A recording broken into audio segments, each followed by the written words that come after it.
Venture capital.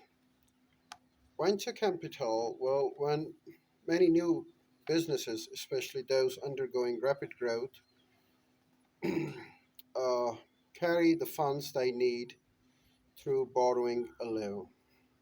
They collect the funds through borrowing a loan. They may therefore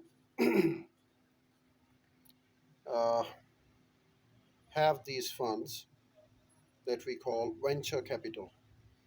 It is, in fact, outside the equity funding provided in return for part ownership and part borrowing by the firm. We have already explained it in the previous session that the venture capital firms actively uh, participate in investment.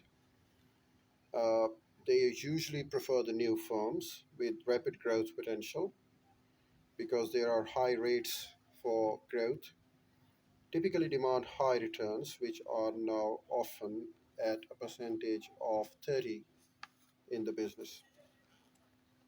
Planning for cash flow requirements. Although all businesses should plan for their cash flow, thus planning is especially important for small businesses. Success or failure may hinge on the anticipation of those times when either cash will be short or excess can be expected. In both cases, it is not going to favor the business. The cash inflows and the cash outflows are the net cash position of the flows, uh, inflows minus outflows.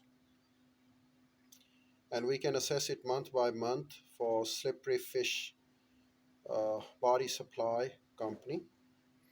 It was a highly seasonal business and they had been supplying bait.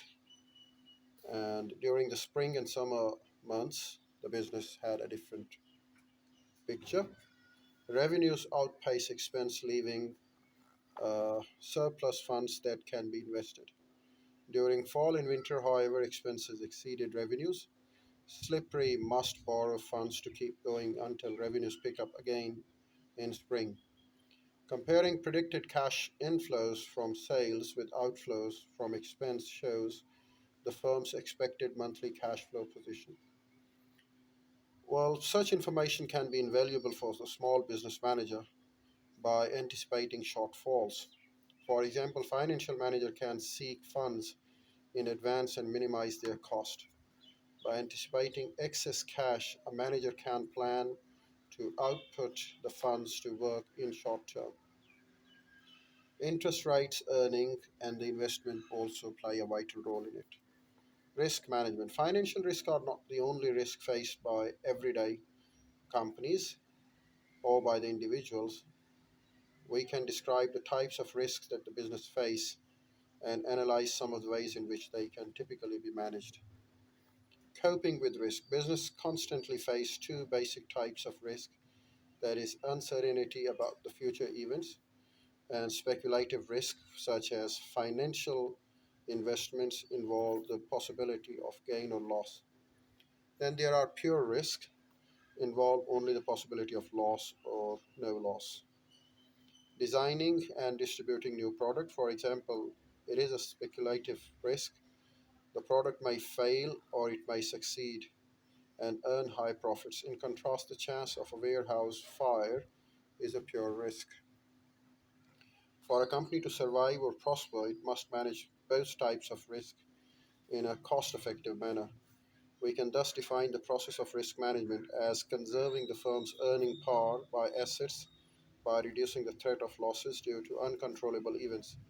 In every company, each manager must be alert for the risks to the firm and their impacts on the profits. The risk management process usually entails 5 steps, as I'll explain all of them one by one, and I will enumerate them and then explain that what are those threats and what the steps that we must take. Well, step one is to identify risk and potential losses. Step two is to measure the frequency and the severity of the losses and their impact. Step three is to evaluate alternatives and choose the technique that will be best handled. And Then there's step four. Step four is the implementation of the risk management program.